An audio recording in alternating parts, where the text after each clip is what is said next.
It's nice to meet you. You as well. So you're up in what, New York? Ohio. Yeah, Ohio, northern, yeah, Ohio. Okay. north central Ohio, about 2 miles from Lake Erie. Oh wow. Yeah, Okay. on the shores of beautiful Lake Erie. Yeah, Nice. yeah. My wife's company is out of Ohio, but Oh, she works remotely here. what company is that? The Shipyard. They're Oh, like a advertising agency. okay. Nice. It's wonderful working remote. I work remote as well, and so I never want to do anything else, you know. Once you get, work from home, the commute's not bad, you know. Yeah. Luckily, I only work 5 minutes down the road, so That's good. yeah. What is it that you do? I'm a high school teacher. Oh, nice. I'm actually after our interview today, I'm taking off for graduation. They're Oh, graduating this afternoon. okay. Excellent. Yeah. What classes do you teach? I've taught pretty much everything under the social studies umbrella. This year I'm teaching AP US history. Oh, nice. So, I teach English composition at a community college in Michigan. oh, Um, nice. yeah, I've been teaching composition and popular culture for about 25 years Oh, at wow. the community college level. And for about 5 years, I did AP scoring. Cool. And yeah, have you ever done that? No, I value my summertime. Yeah, yeah, it's pretty intense. Yeah.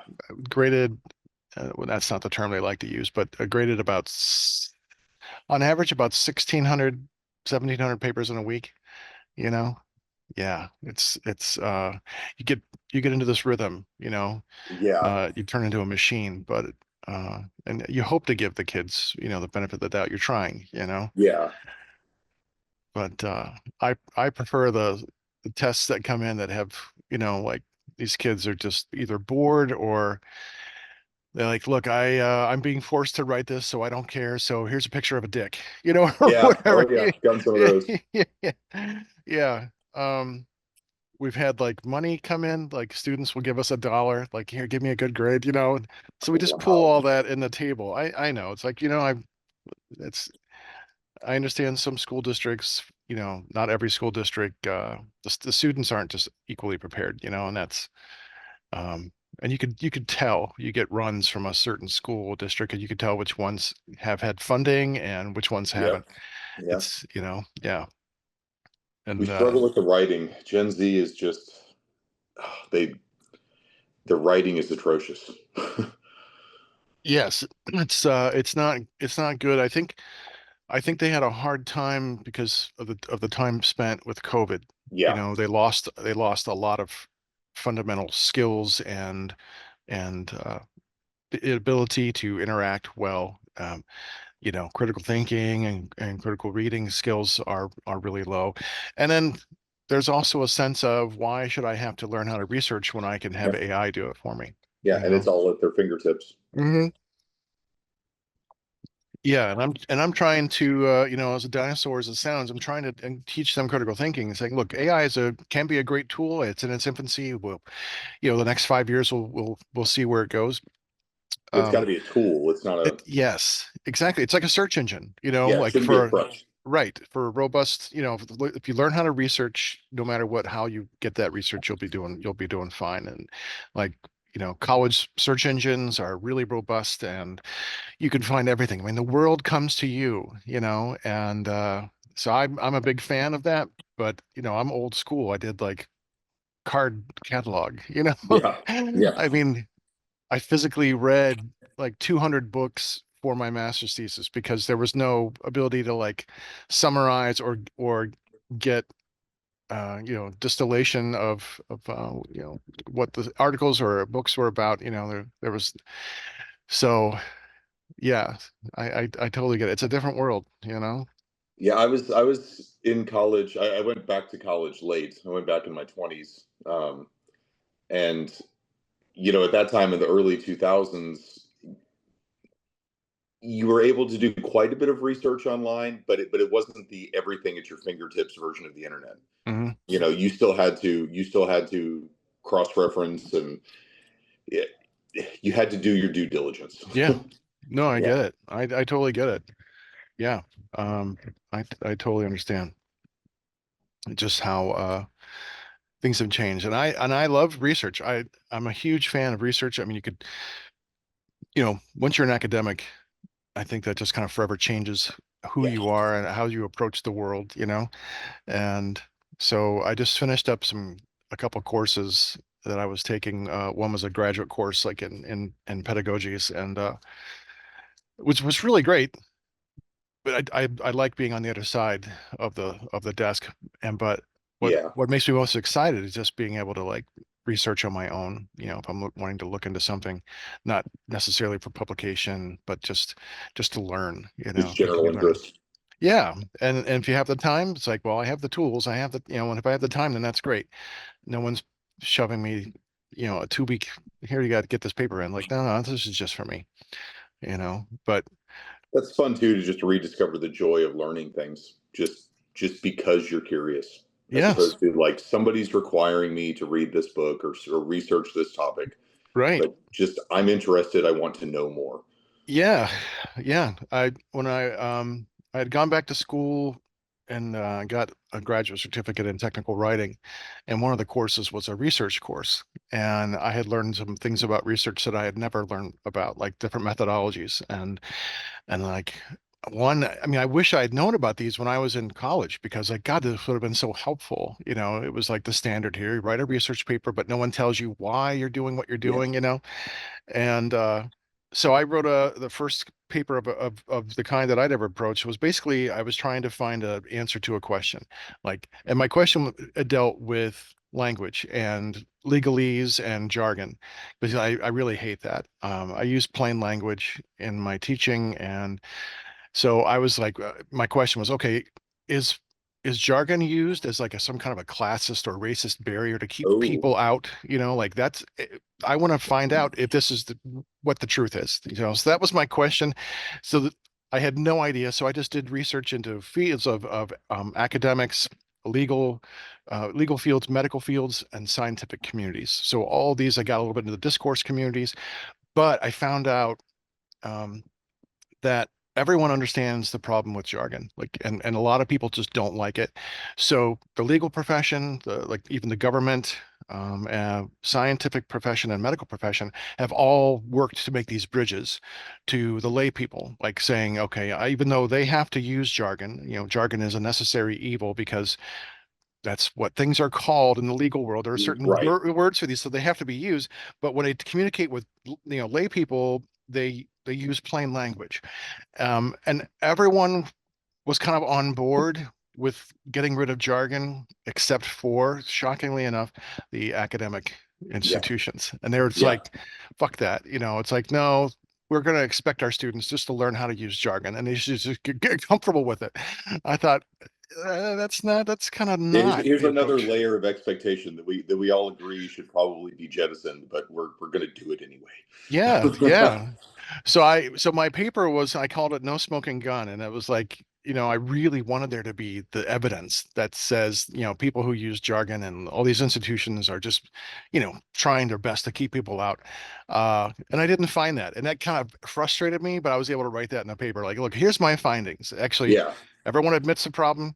We were working hard to use plain language, except for academics. And I thought, okay, because I, there's I mean, so much intuition. pretension, you know. I would tend to agree just intuitively that there's got to be maybe as you said you didn't find the necessary evidence for it, but there seems to be intuitively like a level of elitism about it. Like you're either in the know or you're not, Yes, yes. right? And that's kind of like the basis for like discourse communities, like, and I understand the need for discourse communities. Like teachers, we can use words like pedagogy and, even though it's not a word that I would typically use, but we say things that we understand because it says, oh, you're a teacher. So we understand Yeah. that language, just like doctors will use language, lawyers will use language that identifies them as being in the group.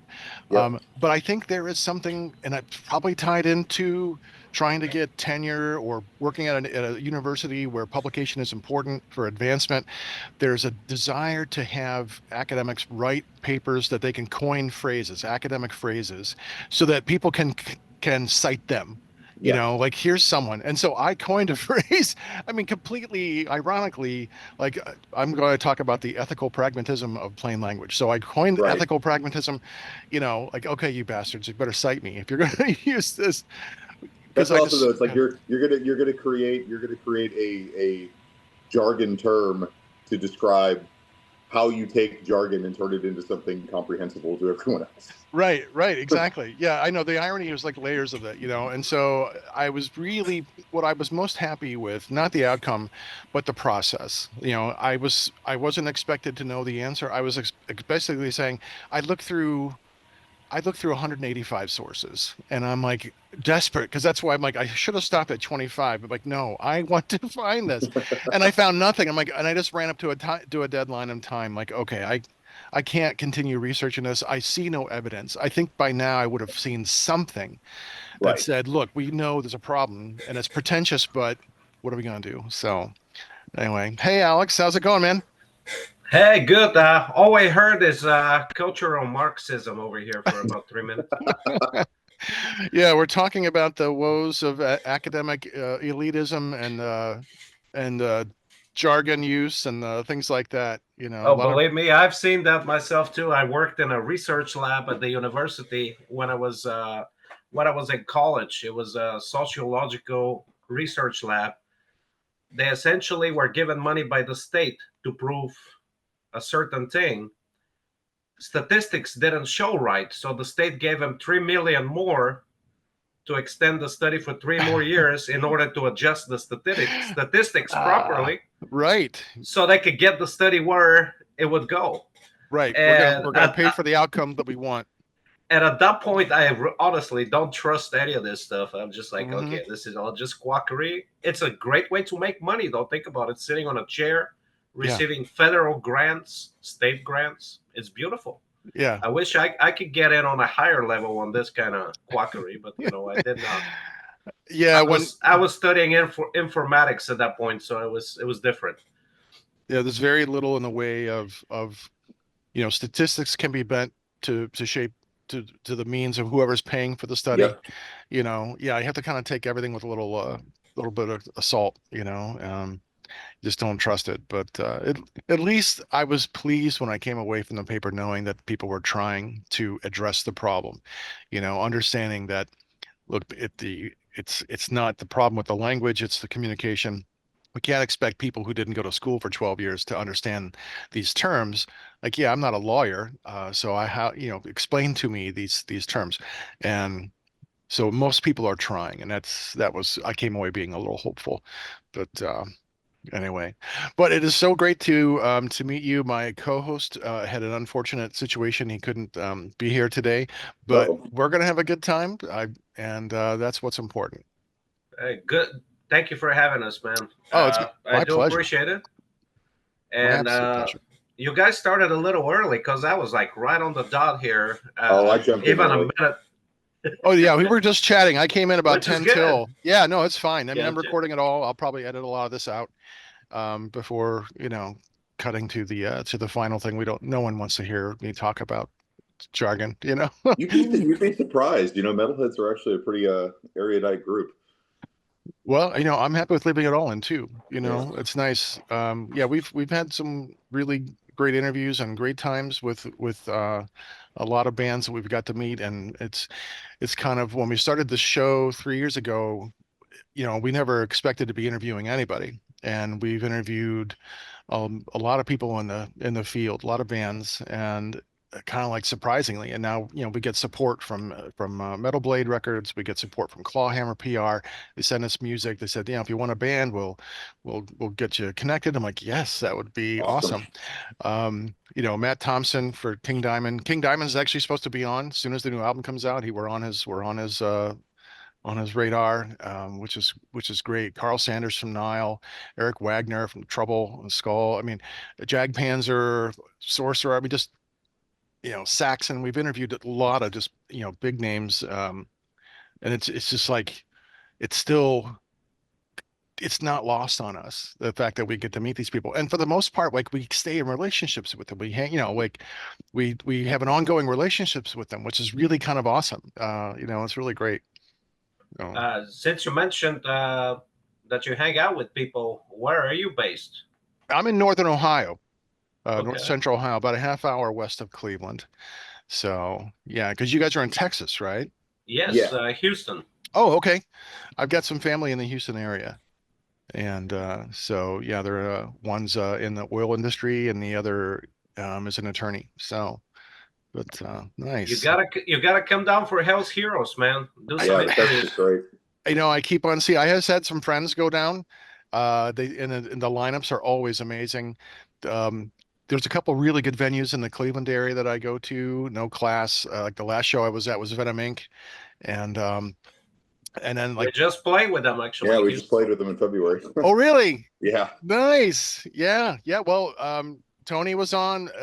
Curran lives in my area. He's in Akron, which is about 45 minutes from here. And I've known Curran for a while. And Mark was just on last episode, Mark Jackson. So, yeah, those guys are awesome. And they put on a hell of a show. They Oh yeah. really do. So Really good. nice guys too. Yes, super, super friendly. That's one thing I've been so pleased with, not having to deal with like egos. Everyone we've met in the underground metal scene has just been really cool. The only times we've run into dicks, we tried to get Jeff Tate on the show, and you know, and his guitarist was supposed to come on, and he dicked us over twice. I'm like, Wow. I go, fuck that. And Yeah. I go, look, if you don't want to be on, just say no. I don't give a shit. We have a lot of other people. We could do other things. Yeah. His Um, guitarist, his who's that? guitarist. That he was like some Or 19-year-old just the kid or something. guitarist, right? Yeah, just a guitarist. He was With nobody. Jeff Tate is like the guitarist, the bassist, the drummer. Oh, the drummer plays plastic drums now too. I Yeah. saw that. I was like really surprised. I'm like, why are you playing an electric kit? Maybe because it's just easier to run through the PA. You don't have to mic it differently. I was surprised. I mean, I've No, played man. both. I'm on the I'm on the sound side of things. You can just completely run off of samples, and the Yeah. Yeah, drummer will just. yeah. And a lot of bands do. Well, I'm a drummer since I was 10, and I love the sound of live drums, but I understand the nightmare that it is to miking them. Sure. And I've also played, electric drum kits, which are fine. I have no problem with that.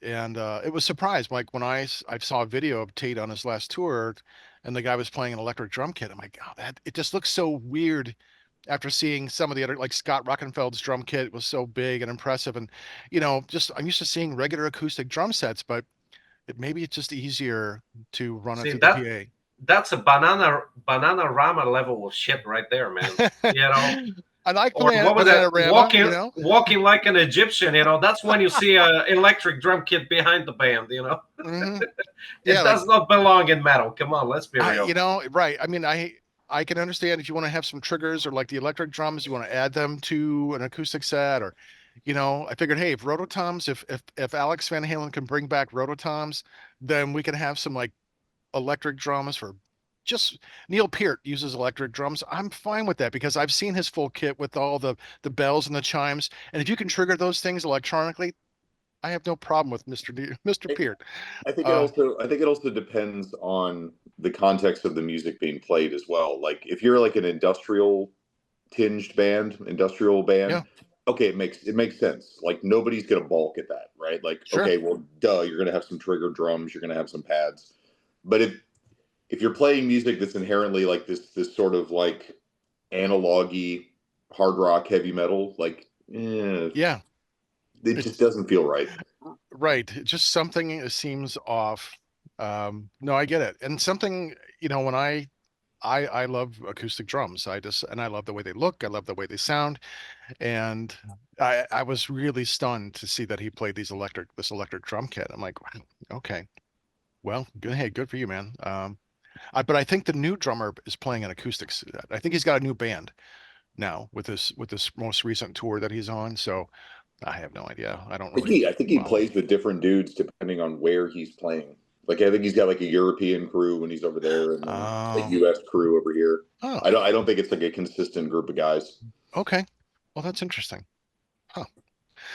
Well, I'll tell you what, I'm gonna do my amazing intro, and then we're gonna get into the heart of this. How's that? Sounds good, man. Sounds All good. right. Hey, this is Michael Gilbert from Flotsam and Jetsam, and you're watching Heavy Metal Horror.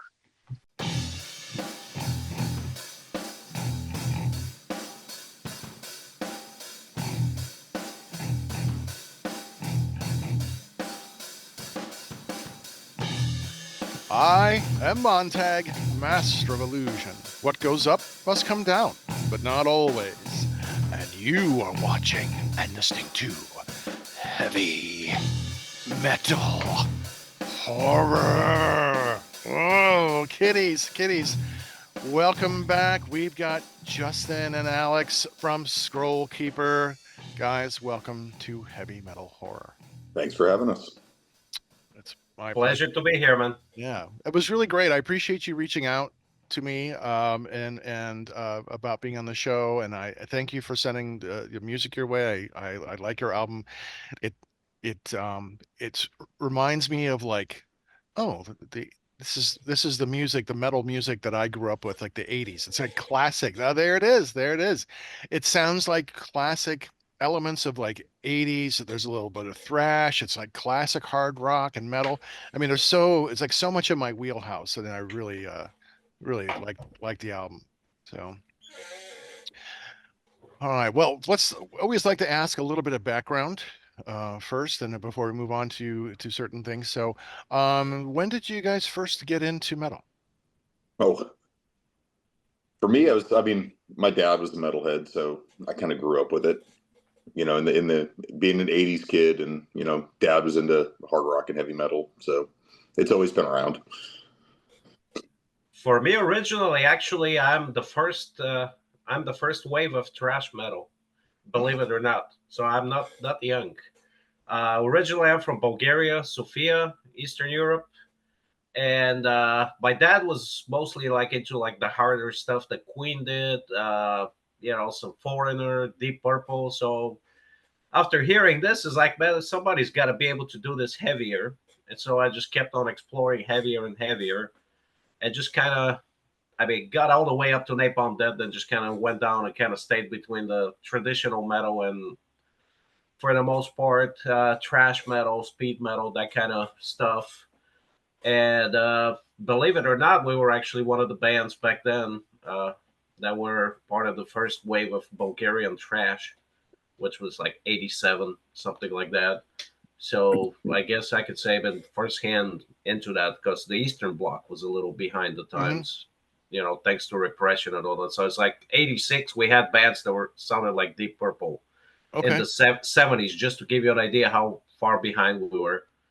And everything was controlled by the state. So you could not have like a really heavy metal band. Every metal band had to be diluted with keyboards. That was kind of like a given. Okay.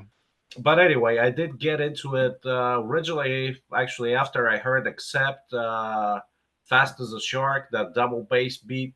My cousin played that for me when it came out. Was it 83, if I'm not mistaken? Yeah, originally it was Mhm. '83. And I was like, okay, this is the music for me. It's like, forget it. It's no going back. It's like, I want Yeah. to hear stuff like that and even faster. Yeah. Maybe better vocals. I mean, let's just give it out. I mean, Oh, Udo, I like Udo. Udo's good, but he does one thing. He does it well. Yeah. It's like I Well, don't it's know, like Lemmy. It's like Lemmy's not a good yeah, singer, but it's like right you, there. you want Lemmy with that music. Right. Same thing Right. with Udo. Yeah. That's true. But yeah, at some point, Lemmy even saved Ozzy's career. He wrote what 3 songs on what was that No album? More tears. He wrote No More Mhm. quite a Tears. bit on there. Yeah. Yeah. Lemmy, Motorhead is fantastic. I thought their lineup when Mickey D joined, I thought that was the strongest lineup they had. Nothing against the Animal, but I just love Mickey D. I think he's just one of the best power drummers ever. But yeah, I've seen Motorhead like 4 or 5 times. They were just always great. And They were great guys too. Like always fun to hang out. Lemmy and, well, I guess Lemmy and what was his name? Filthy. Yeah. mhm, I got some yeah, stories about those days back like in the early '90s. But yeah, nice. really cool guys. I mean, just like the guys from Venom, like very down to Yeah, Venom Inc. Very yeah. down to earth and very cool and just nice people to hang out with. I heard a Quite a lot of that bit. about Dio as well. Oh From yeah, some Dio friends. too, Yeah, fantastic. Yeah, actually, I did have the pleasure to meet him several times. Never met Dio. And yeah. he was actually, the really surprising thing is, actually I did work concert security. That's how I met a lot of these guys. And I was kind of on the burly side of things up in the '90s. Paying for college, and Dio was actually the guy that went through and the whole lineup of security. And I'm talking, it was like an amphitheater show. So it must have been at least about 30 to 40 people that were security. He knew everybody's name. He Wow. knew the doorman's name. And when he was getting back up on the bus, he knew a thing about us because we had a conversation. So when he was getting up on the bus, actually, he asked to meet us all again. So we all lined up and he'll talk to us and, tell us our names, which was fantastic. He That had is some kind great. of a brain magic thing going on there where he would, at the end of the show, he just came in and tell you, hey, Alex, thank you for working for me. Hey, I was in college back then and this, that, and, have good luck with your classes and whatever. And I'm like, man, he's like, how do you remember that? That's amazing. And that is awesome. Yeah, I've heard nothing but good things. One of our Yeah, and former co-hosts, like fantastic voice, too. his cousin played with Dio on a tour, because he played with Tim Ripper Owens' band for a while, and then so that's when they were playing with Dio, and he said, like, his first night there, like, they went to Dio's house for dinner, like, and just like treated everyone equally, engaged with everyone, made sure everyone felt welcome and comfortable. And he said the whole tour was amazing because Dio was such a generous person. And compared to like stories you hear, the nightmare stories about people being dickheads, it's so refreshing to Yeah. hear that someone is treating people well, and they don't have the ego like, look at me, I'm a big fucking rock star. Yeah, that is totally true. Like I got a story about Venom Inc. Actually, it's like I'm coming into the venue, and for some reason I put my stage boots on before getting on there. I figured I'm gonna wear just one pair of boots because the show is in Houston. So there is this ramp that's about this. It looks like this, and it's all just piece of wood. And I'm pushing up this speaker, and my boots are sliding, and well, guess who comes up and pulls it up and helps me out? It was freaking Tony Dolan, man.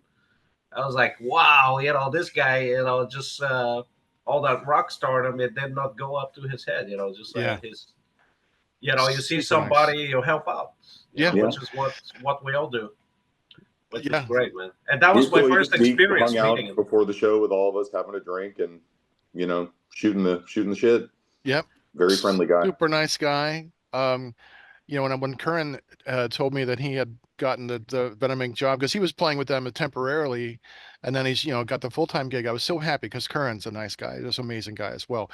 And so when Tony was on, we had I asked him. I typically ask people like what their favorite food to eat on the road is, and he was talking about all the things he likes. And I said, look, you're going to be coming to Cleveland pretty soon. I'm going to get you the best apple fritters you ever had. And so he said, I want to get you something too. So I was at the show waiting for him. I saw Kern. He's like, "Oh, hey, come out to the bus." I said, I got these fritters for you guys." And so Tony had got me a jar of Marmite, and he's like, "It's really divisive. People either love it or hate it." I gave it to Chuck Billy from Testament. He's like, "What the fuck is this?" Um, but he remembered me that he brought it, ate the fritters, and has just been engaging with the show ever since. The nicest people in the world, and all three of them, just super great. I remember Curran from first time I saw him live. He was with Nevermore. I think Yeah. it was on the Yes, I mean, on the I don't remember the not album, the but not the Dreaming tour, but the tour after that. I think is when he. yeah, he did Nevermore and Annihilator. He played with both. Yeah. somewhere around between the second and third album, I think, somewhere in there. Yeah, It was around 2000. It was around then. But yeah, it's where first saw him play. yeah, super nice guy. So, so you're both from Houston. So, what's the Texas metal scene like? Oh, it's fantastic right now, It's man. pretty healthy. Yeah, it's there's a lot of great bands here. I mean, we get a lot of good shows just because we're a major market, but we've also got a good crop of homegrown bands that are pretty strong and have a pretty good work ethic. So it's a good scene right now. That's good. Yeah, we have a lot of good bands. Unfortunately, that's a lot of gatekeeping going on, which is Very much. it's hindering the scene in general in terms of being You're not filthy. metal enough, right? Is that No, part of it? not that. Not that kind of gatekeeping. No, more the kind of gatekeeping where it's only a particular set of bands make it up to a Oh, I see. certain level of shows, and it's really hard to kind of break through. Like it's a bit of a glass ceiling. In general, there there are quite a lot of good venues, and the bands here are fantastic, man. It's like if you think about the late '80s, early '90s Seattle scene, how somebody came in and just started signing up. I mean, if anybody's interested in metal right now, It's here. if I'm a label rep at this point, and who knows, I've been kind of thinking about it, might become one recent. But if you're a label rep, you got to come in Houston, San Antonio, and Dallas. I mean, you wouldn't believe the amount of talent that those towns had. Unfortunately, Austin kind of went to the dregs the last few years, but there's still quite a few good remaining Austin bands still there. has good bands too. It's just that they never get any placement in Austin. Austin is like a super weird place to play these days. It's become very yuppie. Okay. So yeah, Austin is like corporate upscale. Mm. I mean, Kind of resort the at this antithesis point. of metal, resort Yes. metal. Yeah, That's Yeah. a new Resort genre, metal. resort metal. Yeah. and they Like- have this party district in Austin where back in the day, like you could just walk down and it would be like underground music, not necessarily metal. You could hear anything anywhere, and you're just walking down the street. And now they're trying to close that place down essentially so they can build up corporate high rises. What was it, Fifth Street or Sixth Street, Fifth Street, Sixth Street area? Yeah. There's Like- there's a great bar, great punk and metal bar in Austin called the Lost Well, and their landlord sold out to put up another apartment building, like what do you call it, like luxury apartment okay. high rise building. But they're reopening, so they haven't released where the new location is, but they are coming back. But I mean, that was a big hit to Austin. That was Yeah. a metal and punk like Well, the other one was hardcore. Stubbs. Huh? Stubbs Barbecue, which Yeah. was it was a great venue. They had both a basement, which was kind of small size club, like really cool for. I think Billy Milano ran sound over there from MOD. He did For many years. Headhunters too. He worked at Headhunters too for a while. And then in the back, actually, they have an outside stage, which was kind of like a mid-sized venue, about I don't know, about maybe 250 people or something like that. And that place sold out to Ticket Bastard and what was it? What I call Ticket Bastard, but now it's called what are they? Live Nation. yeah. Same things. Grift, Right? Grift Nation. Yeah. Yeah, as soon Yeah, as I Live see Nation. a live, That's like it. a lot of friends tell me, "Are you going to X, Y, or Z show?" And then I get I look it up. It says Live Nation. I was like, no, I don't support that, man. Mhm. Unless like it's really something that I want to see, I try to stay away from those shows as much as possible. Yeah. Well, it looks Yeah. like they're finally bringing them to court on antitrust violations. So we'll see how that goes. Well, some bands circumvented them with like doing their direct ticket sales. Like when I saw Iron Maiden, they were doing direct ticket sales and they were doing digital tickets. Yeah, To- but to- we're to- talking to scout. we're talking you got to be at a certain level huge to do Yeah, something, that's unfortunately. exactly because everyone else is like you have to go through this ticket agent. But they were fortunately big enough to where they could do that, and it saved money because you're not paying all the excessive fees. A $50 ticket's a $50 ticket. You're not getting $50 and then $36 for fees. Oh, yeah. So no, I totally get that. So all right, we're gonna switch gears a little bit here and talk a little bit about your creativity and your process. So can you talk a little bit about your creative process when writing music and lyrics? Well, Alex writes most of the music, and then he and I. Some songs I'll write the lyrics, some he'll write the lyrics, and then like with our last single, "Blinded by Fear," that was actually collaborative between the two of us, which we've done before in the past. I don't. For me, lyrically, it's just it's usually informed by whatever I'm reading at the time. I've been on a big psychology and theology trip lately, strangely. Nice. So that's been creeping into the lyrics. Yeah, Excellent. in many regards, when it comes to lyrics, I guess I am more of a title guy. It's like I write the riffs and all that. I was like, I kind of want to go in this direction with that. It's like, hey, Justin, what do you think? What we can do from there? Then he picks it up. It might become something completely different to his. Like he might have a much better idea than I at that point.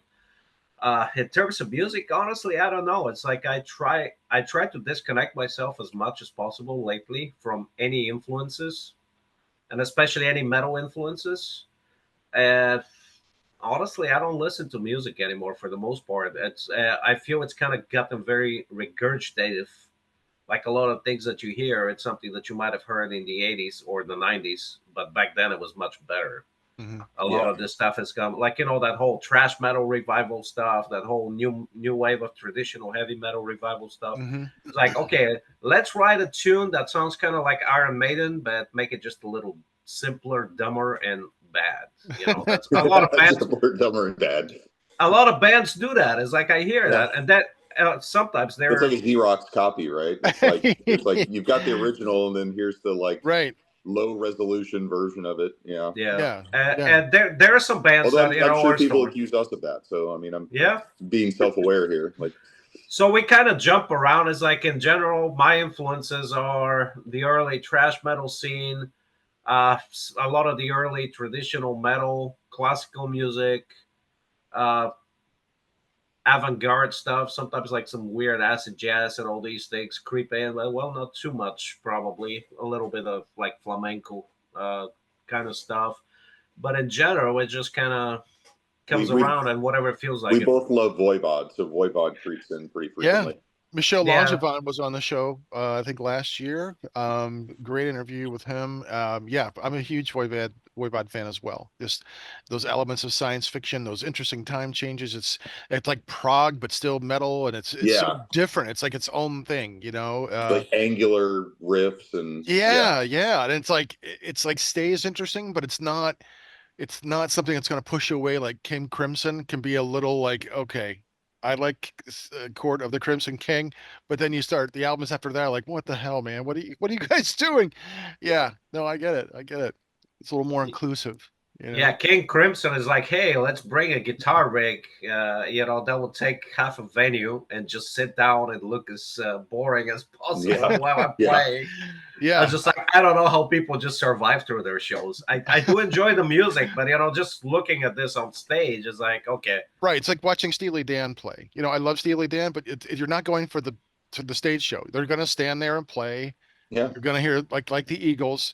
Yeah. You're not gonna get the energy of Iron Maiden. You're not gonna get the big theatrics of King Diamond. You're not gonna get, but you're also, but I mean, Rush was a lot more animated too. They always had things going on, and there was a sense of joy and exuberance Yeah. in their live shows that was really wonderful to see. yeah, our shows always have an element of danger. It's like Sorry.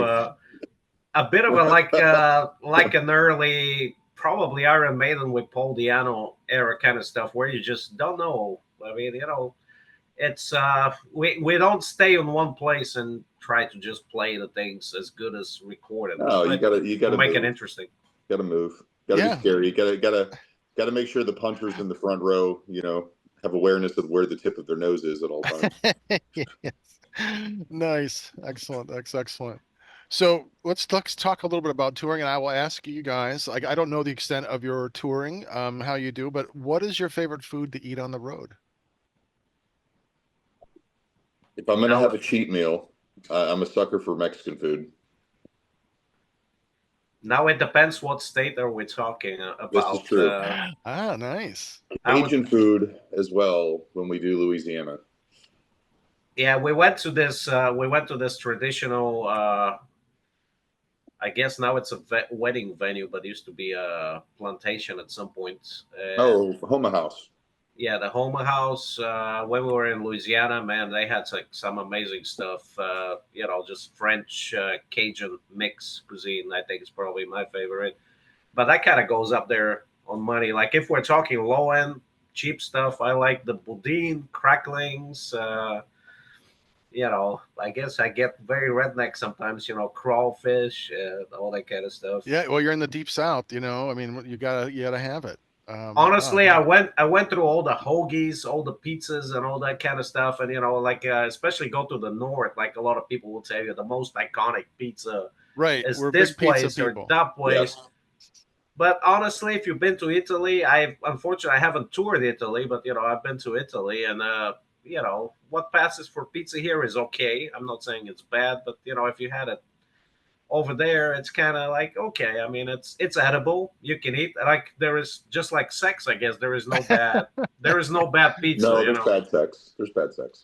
Well, but it's better than no sex usually. Oh, I don't know about This that. is true. Even bad sex is better than no sex. Yeah. The same thing with pizza, or tour food. I don't know. Like sometimes you can get some really explosive combinations that might not get you up to the stage. Explosive, potentially in multiple ways. Yeah. Yes. If it's really bad pizza, it could be explosive out of both ends. So Yeah, sometimes it just sits right in your stomach, like a brick. just like yes, and you're just wondering, oh my God, how's this gonna get out of me? Yeah, I I get it. generally don't eat like within 2-3 hours of playing. Like Yeah, we've I don't matured want and to be gotten a bit full older. and then get up on stage. Yeah, you don't want to be full doing it. Like, no, I can't Little do that. snack, protein bar or something, but not a meal. But this is a recent occurrence, at least for me, though. It's like I used to load up. Like you go to a venue, they have catering, and there is an open bar. Oh my God, sometimes I would just barely crawl to the stage, But That's these days, that's really dangerous with this crew to have an open bar. Like when it's like, oh, band tab's open. Ooh, you sure? That's we've good. gotten a lot better these days, though. It's like maybe we are one better. one or We're two better about that. drinks just to loosen up. Yeah, Yeah. yeah. My college days were the extent of my bands and touring, but we would just play from a couple different schools, just kind of go on this loop. But we would just usually get free drinks, like not all night, but we would get around from the bar to like at the show, and people would buy us drinks, and I think we would get like one pitcher. I'm like, well, that's plenty. I'm not a Yeah, huge drinker. I wasn't back in the day, not anymore. I prefer cannabis, but it didn't have pot back then, at least not like the way to do it now. yeah, But but no, I totally get it. But didn't want to drink on an awful lot before the show or eat a whole lot. It's just I want to move around. I don't want to yeah. feel You like don't you don't want to like be you don't want to be weighed down. yeah, I totally get it. Um, so this is a question that's kind of a little bit about fame and social media. So like Uh, you work really hard to create your music and you put your heart and soul into it. How do you handle the inevitable negativity that is so prevalent on social media? A lot of um, brave keyboard warriors out there. I think we try to just engage with it positively. You get the horrible YouTube comments. We tend to just respond with, well, thanks for checking it out. Sorry you didn't enjoy it.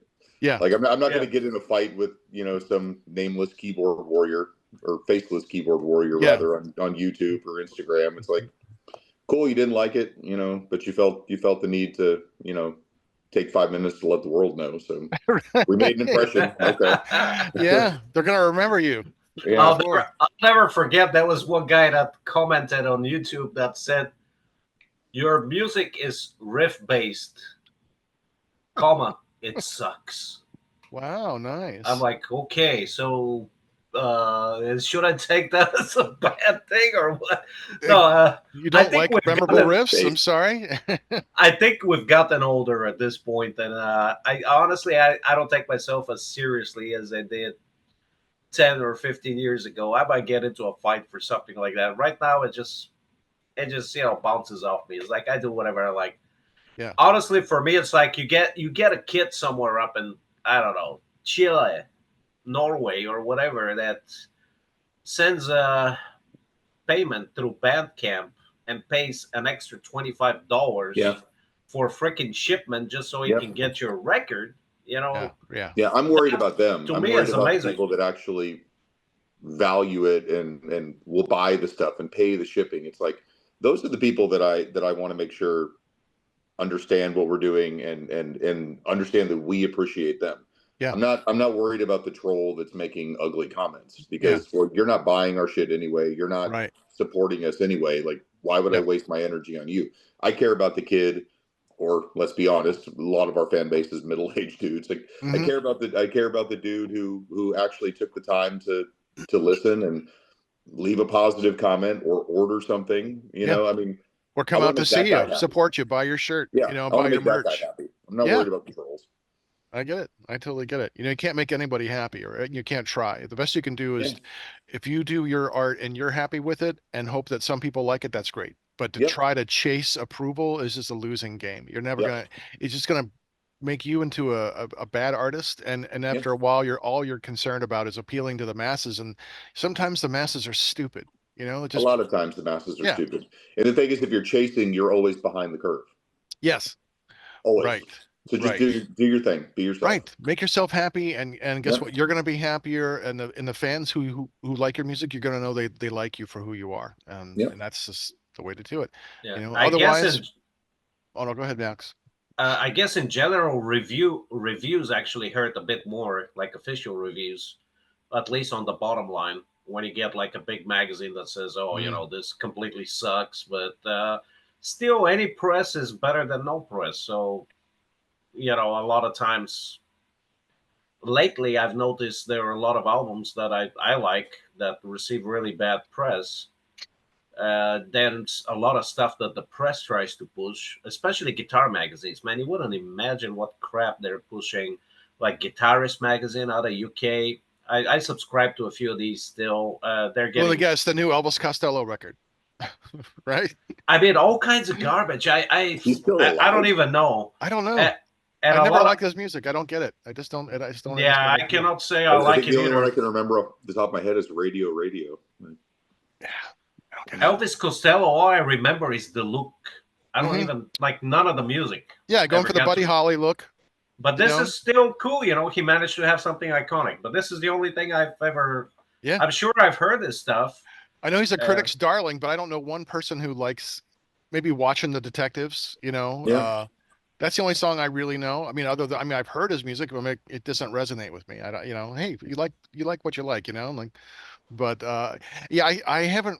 I don't read the magazines. Rolling Stone lost it for me decades ago. They just oh really yeah. pandered to the elite 1%, and they Yeah. Metal don't do Hammer. anything Metal interesting. Hammer is absolute crap. I don't know if you know this, but I think they laid off their whole journalist crew like around 2020 or 21, Oh my God. and they Really? just all brought in like teenagers to bring in what the latest metal fans are gonna be. Oh, So I see. basically, you open that magazine. It's uh what was Ghost. Oh yeah, Ghost features like almost every second edition, sure. and like bunch of Metalcore and deathcore. craps, Okay. bunch of crap like Ginger. Like I don't know. Mhm. I'm sorry. Maybe people like Ginger. Like for I'm me, a it's like I fan. never got I that. like the metalcore. I do. I like that prog element. I'm a fan, but that's okay. You don't have to like it. Yeah, but no. The thing is, like, I mean, to me, Ginger, okay, it might be somewhere metal adjacent, but that's not really metal as far as I'm concerned. And a lot of this stuff, it's like I don't know. It's just like I tried to check it out, but Metal Hammer, it's just ridiculous.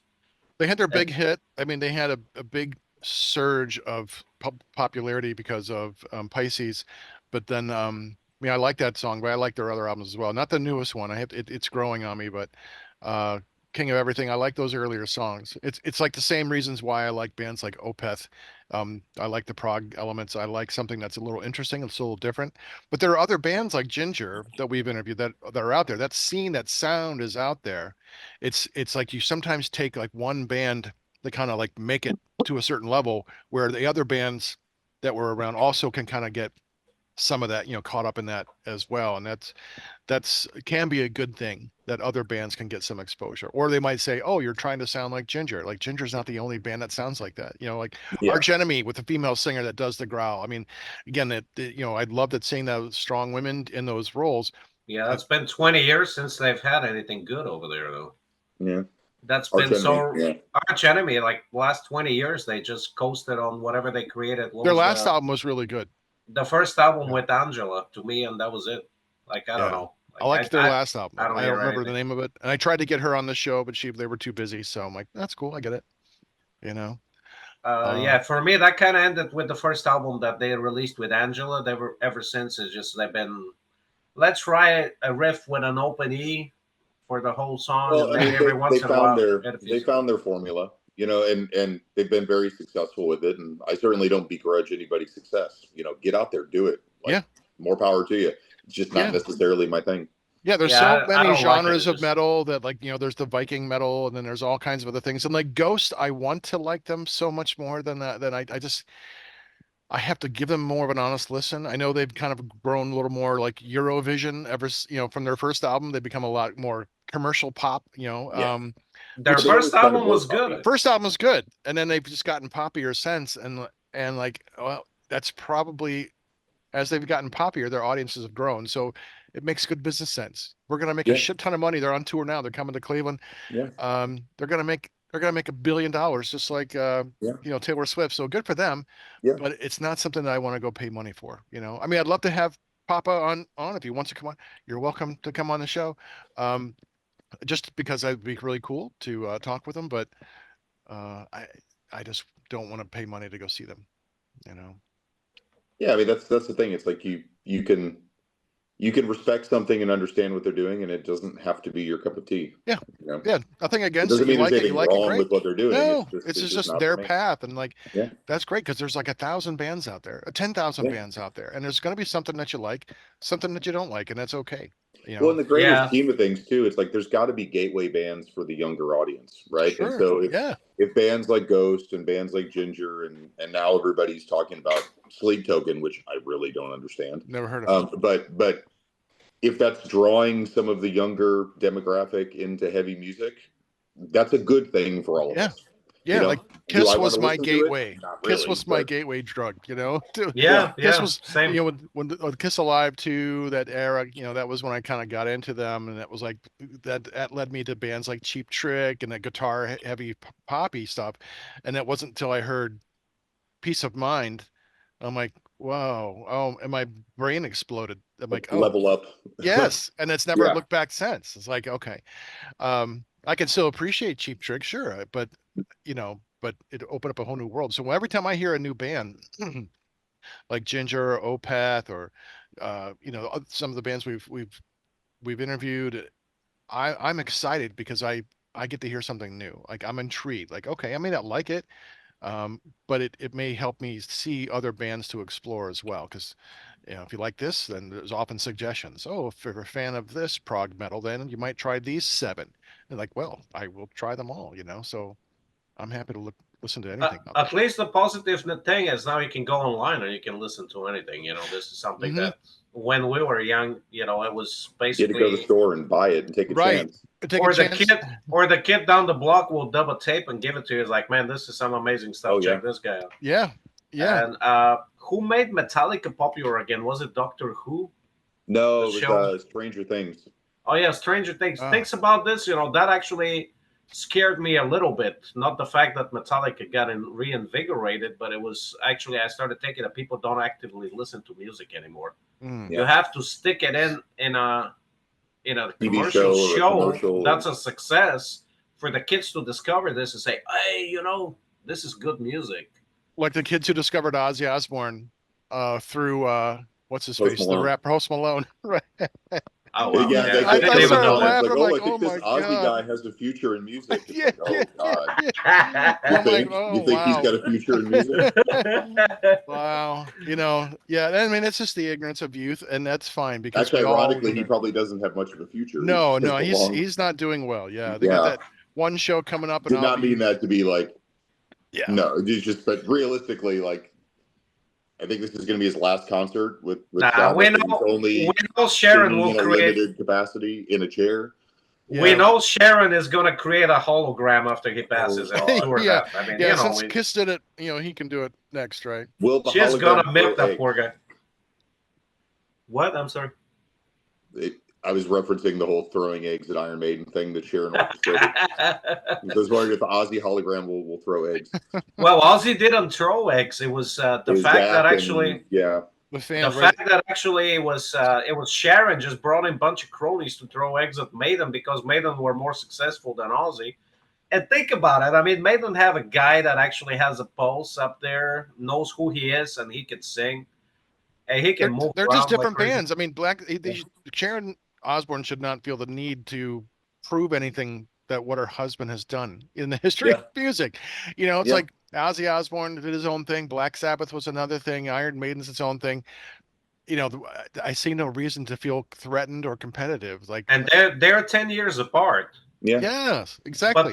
But think about Without Black. Black Sabbath, there would be no Iron Maiden. Without the punk movement, there would be no Iron Maiden. It's Yeah. like those elements combined Yeah. together, and you got Maiden. Mark, let me ask you this though. Imagine trip back to 1969 Birmingham, England.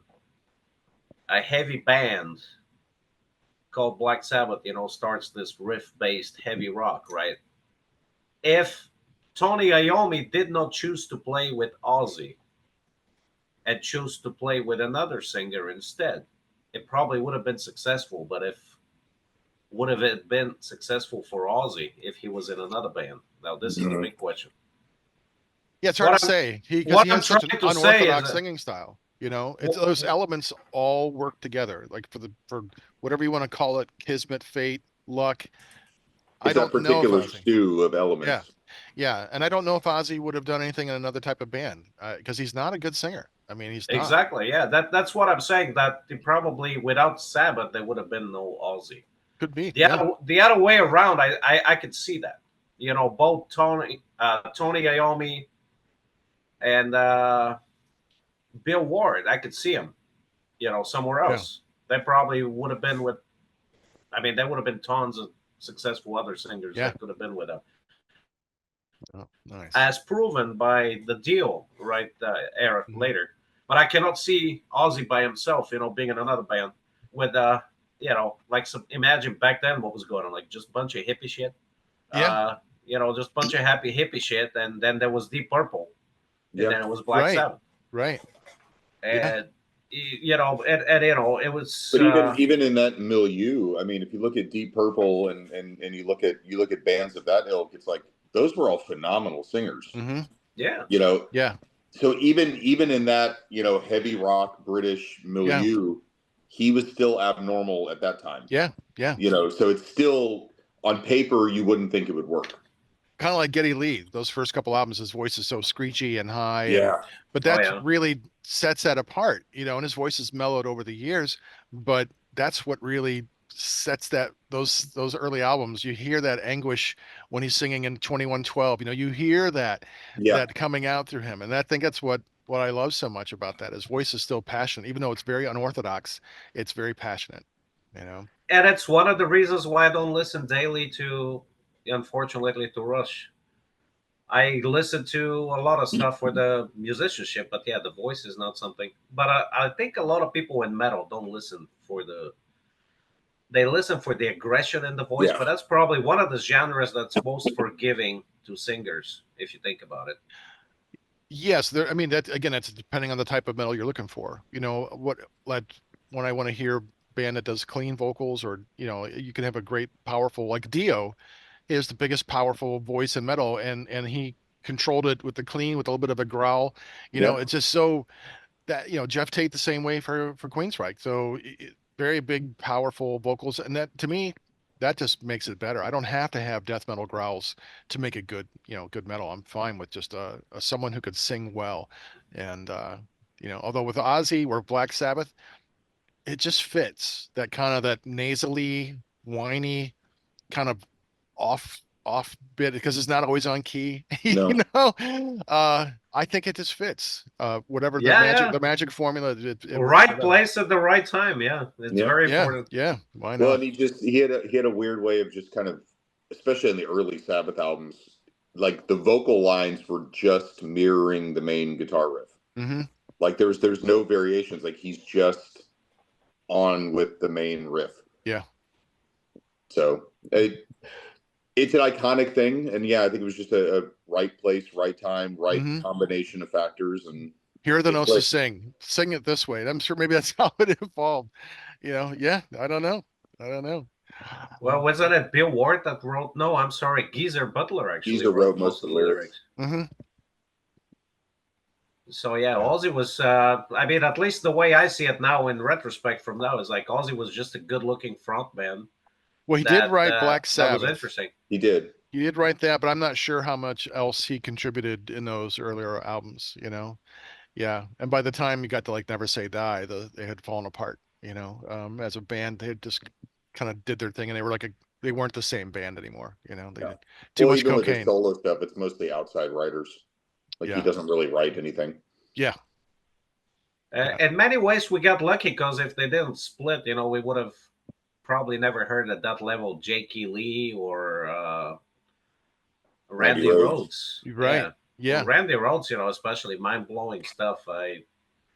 And the funny thing about me coming out from Eastern Europe, from some reason, mainland Europe in general did not like Black Sabbath. And I heard Black Sabbath when I came in the States in like about 91, 92. I had never heard Black Sabbath, the old material. I heard the Southern Cross Okay. with, Tony what was his Martin. name? Tony Martin. Yeah. And he was he still is a fantastic singer. But the music was just kind of poppy, like a very airy production. And I heard Black Sabbath is this dark stuff, so I just gave that a listen once. I'm like, nah, forget it. Yeah. Let me go back listening to Celtic Frost. You know, it's like screw this shit. I was like, that's I not love the heavy. Tony Martin stuff. Right. I absolutely adore the Tony Martin stuff. I really love it now, It's but really you know, divisive. Yeah, I struggle with it. I can't get into it. It's just I haven't listened to it enough. I know, but I just can't. There's I had like listen to Headless Cross, and I'm like, it's just not Black Sabbath. If I could take it, that's you know, that's a that thing. is totally a fair assessment. It is not. It really should have been. Tony should have just run with a different name. Well, I think he wanted to, but they like that. Seven Star. The record label told him to put Black Sabbath on there because that was a solo album. Yeah, it was supposed to be a Tony Iommi solo. Yeah, and he said no, you got to put Black Sabbath on there, and it's shit for Black Sabbath, you know. But no, I totally get that. Yeah, it was just not Black Sabbath. Like the Dio years sound good to me. It's a different band. Still Sabbath though. Still Sabbath, right? And those, or even the one album with Ian Gillan, it's still Sabbath. It is. I love the cover. It's one of my favorite covers. We actually talked about that, and that first song is awesome. But there's some really weird, dissonant kind of stuff. But Gillan's voice works. Is garbage. Like it sounds like it was made on the cheap. Yeah, it's all tinny, but Gillan sounds great. I mean, he's a great singer. So there you see someone who could lend himself to the theatrics and what you see with Black Sabbath, that theatrical and it's dark. kind of music. It's dark and heavy. Like the vibe of that is like suffocating. Yeah. And in a way, the shitty production does it a favor because it just sounds evil. It adds to the sense of danger. Yeah. No, I totally get that. Yeah, fortunately, I did not listen to that one long, but I would like to hear a remix of the Tony Martin years. If they could go back and actually get somebody to make it. I think those just came out. Didn't they come out like in a box set or remastered? They did. Yeah, it just came out like last year, I think. Okay, yeah, I know. A friend of mine picked it up. I guess I gotta check it out again. I don't know if they remixed it or if it's just a box set collection. A reissue. Sure. Yeah, they might have just remastered. Maybe just remastered stuff. This was another problem. This was another problem when CDs became popular, that they would just take the acetate masters that were made for vinyl and they would just run them to a CD machine, so you lost all the low end that you were supposed to get. So then you get extra tinny. That actually happened to a lot of the Ozzy albums, especially that contentious era. Well, since we're talking about Ozzy, when they you mean when they removed Bob Davis and put Trujillo in there, and then they came out with this little quarter, like the little panels of the original artwork, and there was just crap around it. And that's how you know not to buy that version. Yeah, I know. That was. I remember those days. I'm not a fan of the remasters. Like most part, like I've listened to a couple of remasters. Like Maiden's got some stuff remastered, and Rush has some stuff remastered. And to me, it's too bassy. Yeah, you know, like it takes away the natural. I think they raise the bass because that's what kids want now. The kids these days. The style is to run heavy bass. Yeah, but it takes away from my decades of listening to that song over and over again. I'm like, wait a minute, this is something wrong. You've ruined it. It loses nuance because they don't just bring the bass up; they brick wall. Like everything is brick walled, and it's just like volume to the max on every element. So there's not. The mixes don't breathe. Like there's not this like flow to the sound. It's all just everything in your face. Right. When I'm listening to La Via Strangiato, I want those quiet moments. Yeah. Because that's and you want to hear the hi-hat, you know, and the little drum. It's really quiet. You want that. Not I totally agree. So I mean, I get it. That was revolutionary when like Ruben did that with Rain and Blood. It's like, but that's Rain and Blood. Take away the reverb, shove everything right in your face, like punch to the face right out of the gate. Okay, that works in that context. But then when that became the standard for everything to just be everything louder than everything else, everything right up front, no vocals are spacing. buried. They're buried lower. They're like 30% lower than they used to be. Because I'm thinking, God, am I just getting too fucking old? They're like, no, I'm getting old, but I'm also hearing music differently. Like vocals are buried in the mix. And when I hear, again, we'll pull out the same album, bands, Maiden and Rush and Dio and Sabbath, the vocals are prominent. Queensryche, the vocals are prominent. I want to hear them. And that's every bit as important to me as an instrument. But also the trend, especially in metal, the trend has been to just kind of have cookie cutter vocals too. So it's like it's almost like metal vocalists have kind of just become the equivalent of like hype men in hip hop, right? It's an accompaniment to the music. It's not a standout feature. So, I think that contributes as well. Well, if you think about it, now we've gone for many years. We went to plastic drums, then we went to bass player that just follows the rhythm guitar. Yeah, and it's slower in the mix, which we're not. Just to a little self plug in there. Our bass player is quite prominent. Yeah, actually, our bass player solos. And but this is a problem that a lot of bands have now. It's like they get the easy drummer plugins that they play through, or they trigger line it all. That's all red lines. So it seems more like a guitarist written music for the most part that does not care about what the rest of it is going to be. Yeah. That's what I hear in a lot of stuff, especially like the deathcore, a lot of the thrash metal genre nowadays. It's like that. And if you think about thrash metal in the original, the first round of thrash metal, you had so many diverse vocalists. Now think of all the diverse vocalists. I'm not saying they were good, but you had Paul Bailoff, you had the guy from Violence, you had Tom Araya, you had James Hetfield, Bobby Blitz. Then you had what was the other big four? Millie Anthrax, iconic voice. Billy. Then you also had all the singers of Anthrax. Have been fantastic. All iconic. Then you had Metal Church. It's like they're all doing the same thing. Right. I love the John Bush years. Raspy scream. Those albums on the John Bush years are great. I'd like it. Everybody is different than Joey Belladonna. It's like a different band. Yeah, and then go to the drums as well. Now go to the drums. Charlie you had Benante. all these diverse drummers. You had Charlie. You had Lars. Right. You had whatever their failings or whatever their accolades were, they were completely different from each other. Yeah. You had all the iconic guitar players too, that they were all different. Mm-hmm. Now you get a guy that does sweep picking on everything. Yeah. You get a drummer that goes to Andy Sneap for production and ends up sounding like the last Andy Sneap album that he did with another band. And you get. I'm sorry calling Andy Sneap on this one here, but everything that he touches sounds to me the same. And the only reason you can hear like a little bit of a difference is the vocals. Yeah. That's how you recognize which band you're listening to when it comes to Andy Sneap. You don't really know. And I'll give you an example. There was one year that there was a Nevermore album that came out. I think it was This Godless Endeavor. And there was an Arch Enemy album at that same year that came out. And I had a huge CD changer, 250 discs, and I would just put them in there. And I would hit random. And then it happened so that I was listening to both of these albums at the same time. Like the intros were, the mix was identical. And the only way I could discover which of the two bands it was is when the vocals kicked in. Of course, Nevermore had super iconic vocals, which Arch Enemy at that time, they had good vocals, but they were not iconic by any means. They were kind of what you would expect in that genre. Right. The growls, yeah. But a lot of times it was also these different producers because you had all these different guys like Alex Perialas, you had Terry Date. You had all these guys that didn't necessarily came from metal, that did different things. And also, in a way, not having the technology to time align all this stuff also made things interesting. Where you had a crappy drummer like Louis Clemente in Testament, and they hit him with reverb, chorus, and all this kind of shit on on drums just to make it so it could barely get up there in the production.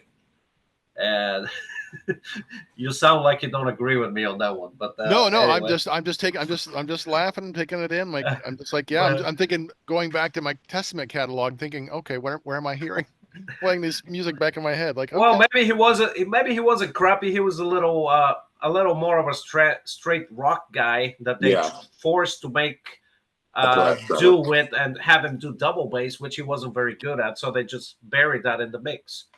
A lot of that's times you possible. would actually hide a lot of this stuff, the deficiencies in the mix, or the guys that actually recorded, they were producers coming in from, different genres most of the time, Yeah, classic rock. So they right. would The put the drums are big not reverbs and prominent all in that. classic rock. You're going to get a Nope. bass drum, you're going to get a snare, some cymbals, but the cymbals are all buried. Yeah, I But took a it's the sonic imprint.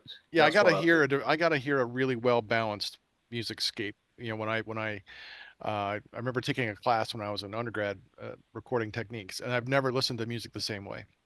So when I listen to an album like Operation Mindcrime Part Two, and I think, God, this sounds like shit. This is a big band. Why the fuck do you make it sound like this? Then I realize, oh, they're recording some of this on the back of their tour bus. Well, Yeah, that's why it sounds like shit. You got a yeah, Tascam 4-track or something. It just sounded like hot garbage. And the most anticipated duo, Jeff Tate and Dio, like, it sounded muddy, and like I couldn't differentiate the vocals. I'm like, oh, it was such a sad yeah. attempt. I don't understand that with like the bigger bands. Like, why does a Metallica put out a string of shitty? I'm not talking about the music itself, but the sound. Like, how do you put out a Saint Anger that has? I'm not talking about the music again. Hmm. That's a totally different thing, but it just sounds bad. The sound quality is bad. And then they follow it up with another It's album. all Pro It's, Tools. it's all Pro Tools and clippy, like Yeah, Eclipse. yeah, And it's like, you are the wealthiest. Like, you've got right. the studio time, you've got all the equipment, you've got all Yeah, the budget in the world. And even Maiden, like, I you being a Rush fan, like, I'm sure you're quite familiar with Kevin Shirley's production. It's like the Rush stuff sounds great, but yeah. the recent Maiden albums, and again, I love the material, but the production's like, it's so muddy.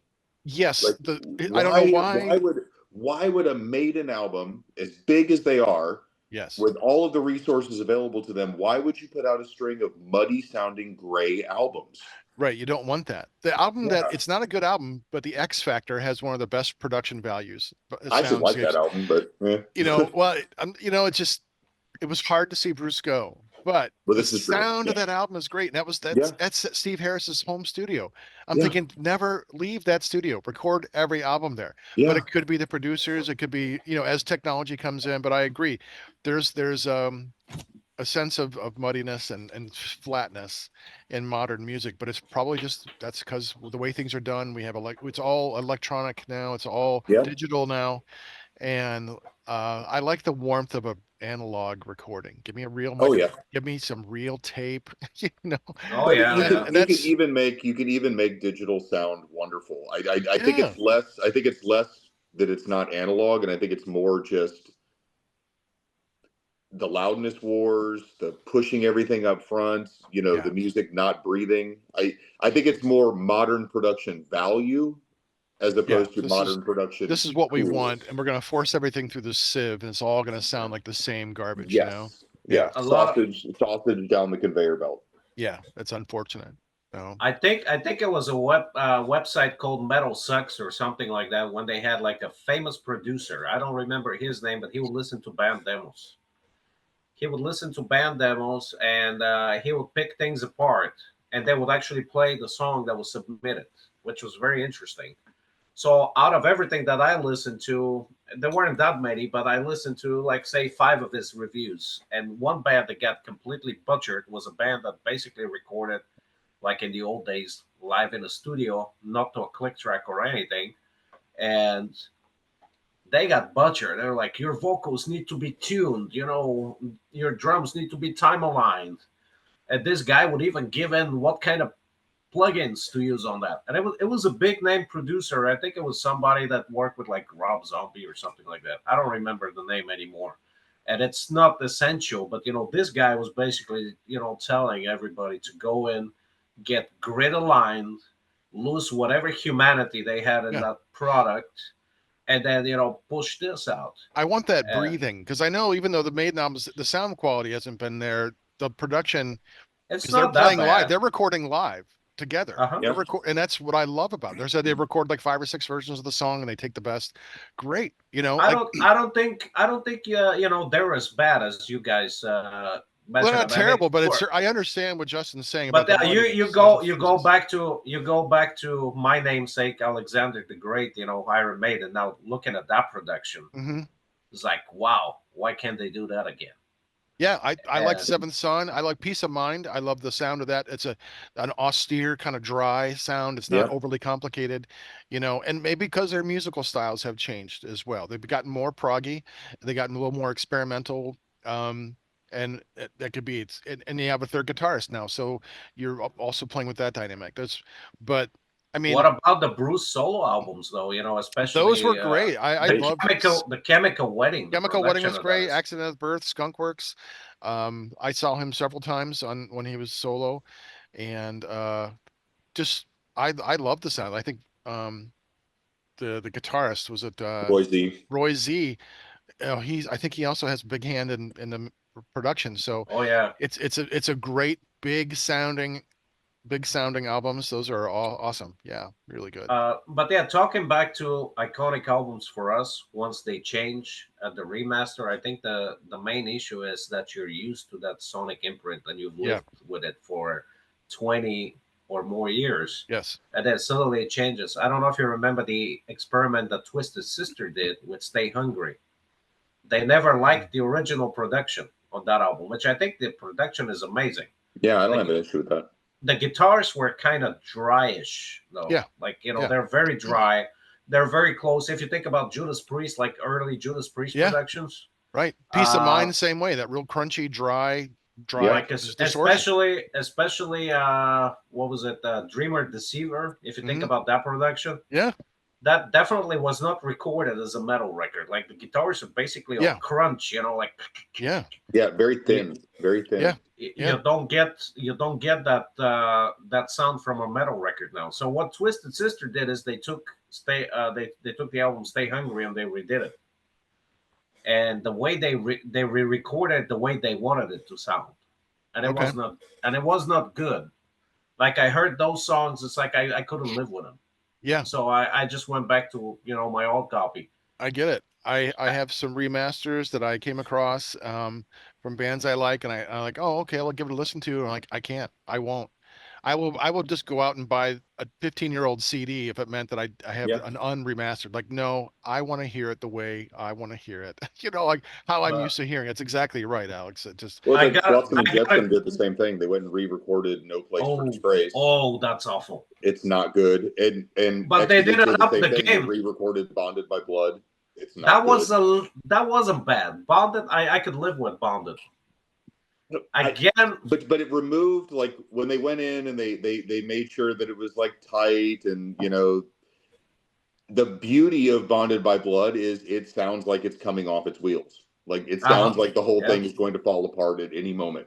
Hmm. You know, Bailoff is just ranting like a madman, not always on time. There's a charm there. Like Yeah. they re-record it and it's like, okay, it's heavier, the guitars sound heavier, but it's like it loses that visceral urgency. yeah, Oh yeah. It totally right. does. It's like listening to Kiss Uh, Alive it's one of the greatest fake live albums of all time Yeah, because it shows a oh band yeah. when they're hungry, when they're in their yeah, in their power, and um, and that's what you want to hear. I want to hear those versions of those songs rather than the studio because yeah. what they were getting in the studio just wasn't what they were as a band. Yeah, talking about the Kiss Alive, that kind of got me into metal too. Now, since you mentioned it earlier as well, the thing is, I heard this. This was the first time I heard Kiss, so I wasted a lot of money, which probably will make Gene very happy, on buying a lot of other Kiss albums, and it was always less than what this one captured. Yeah. and it was just I know it's a fake live album now. Back then I did not, but Right. it's doesn't matter. I still reach back to that one. It's still a great recording of a Uh, band, in their peak. I think I came across Kiss Alive after Kiss Alive 2 was the first one I had because that was more about my era, the Love Gun era, Destroyer, Rock and Roll Over, and then getting back into those other songs. And I was, 10 or 12. And so the earlier Kiss Alive was a little too hard nose for me, but I quickly grew upon me. I was more into the poppy. But even by the time their solo albums came out, they had grown thin. Like, okay, after Kiss Meets the Phantom of the Park, they had gotten disco-y. They had everything that was Kiss kind of got lost for me. But those first two live albums, especially Kiss Alive, is just phenomenal. mhm. It really is. uh, since we were talking masters, actually, I got to give props to Metallica. They did. I'm a vinyl guy still. Went to CDs for a while, but I went back to vinyl.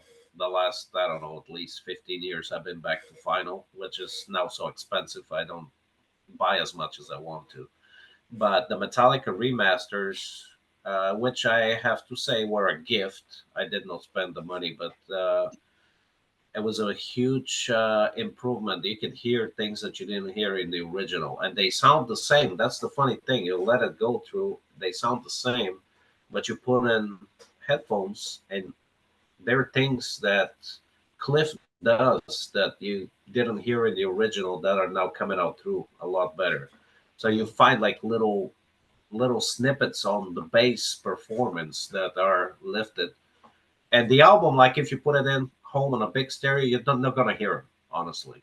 Mhm. And I've listened to this extensively, especially Master. Like to me, Master, there is not a single, not even a second of bad stuff on that album. There is nothing. That album is absolute mastery from beginning to end, and the name applies very well to it as well.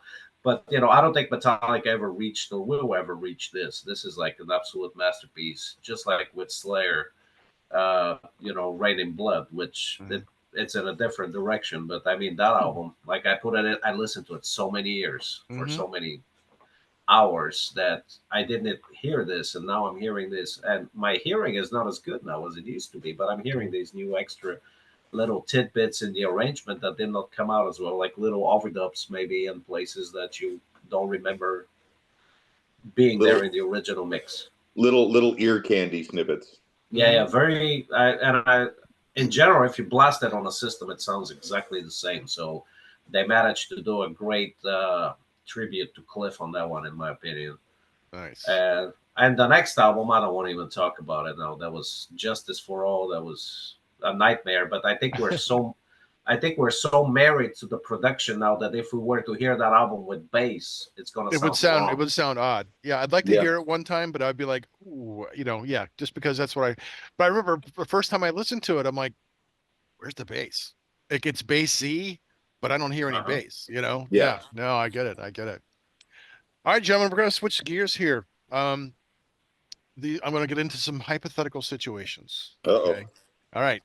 I want you to create a supergroup, not including anyone you've performed with.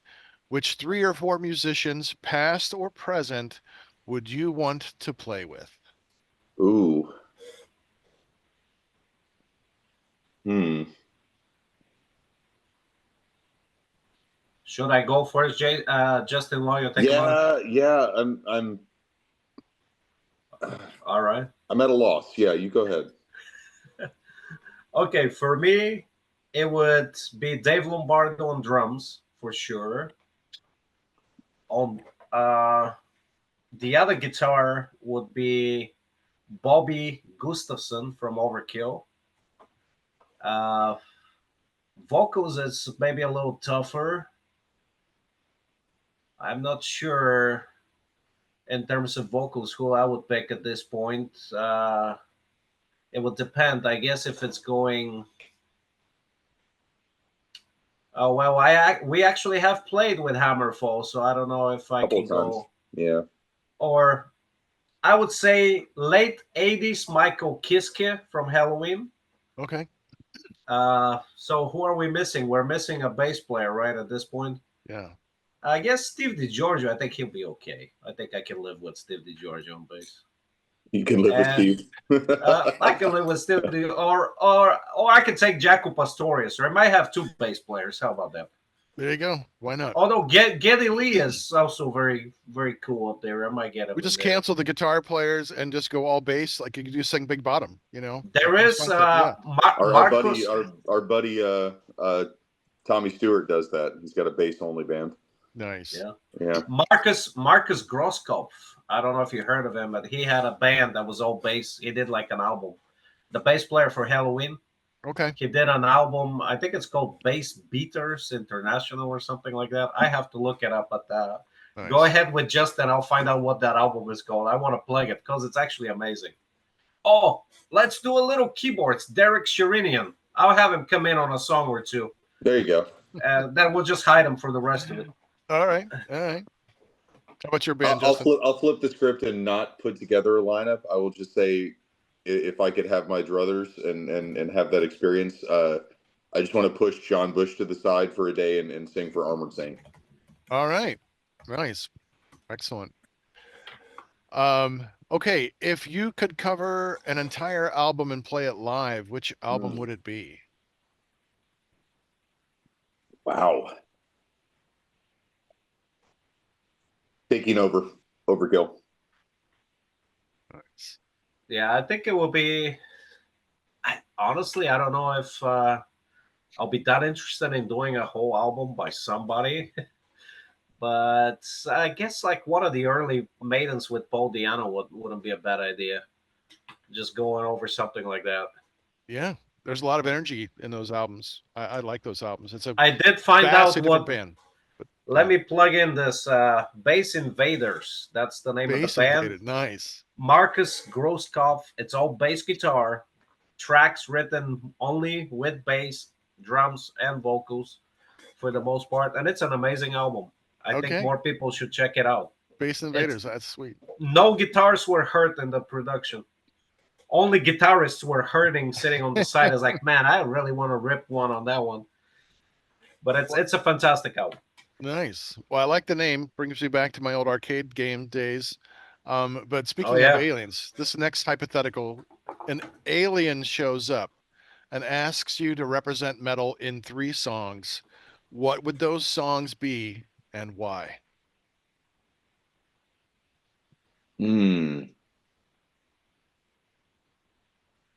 I would feel the need to give them like a somewhat full gamut of what metal is capable of as a macro genre.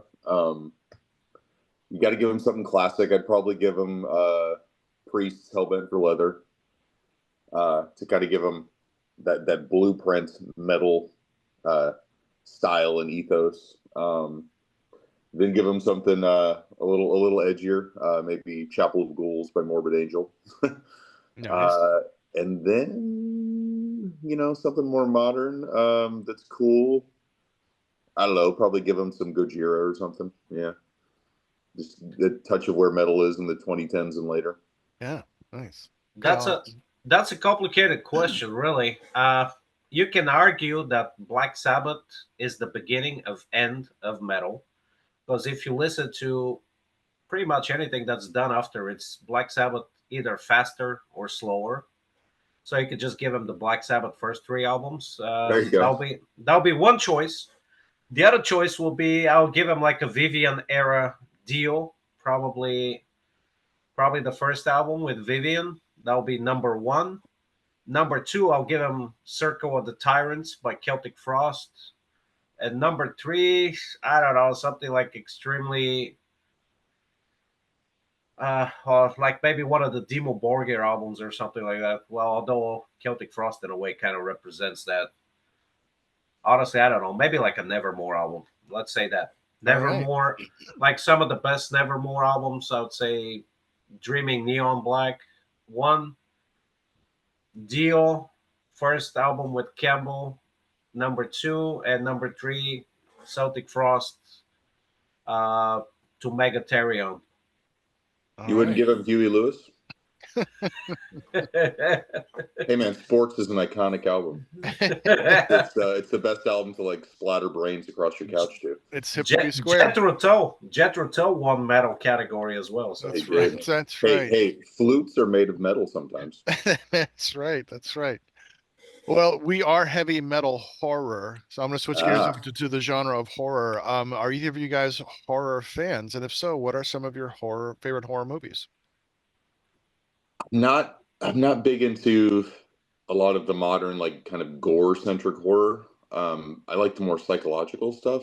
The Shining, classic. That's more my vibe. Although I do like old werewolf movies. I really like the first couple of Howling films. Okay. And Not, Dog not your Soldiers. sister's If a you're werewolf. into werewolf movies, Dog Soldiers is great. Dog Soldiers is fantastic. Yeah. Yeah, honestly, yeah, I find like the last 20 years of horror pretty goofy in general and stay away from it. I like some of the early cheese stuff. I'd say like early Nosferatu. I'll take like all the early Friday 13th Jason movies. We used to have a huge laugh at that one. All the Freddy Nightmare on Elm Street. Again, that's goofy shit.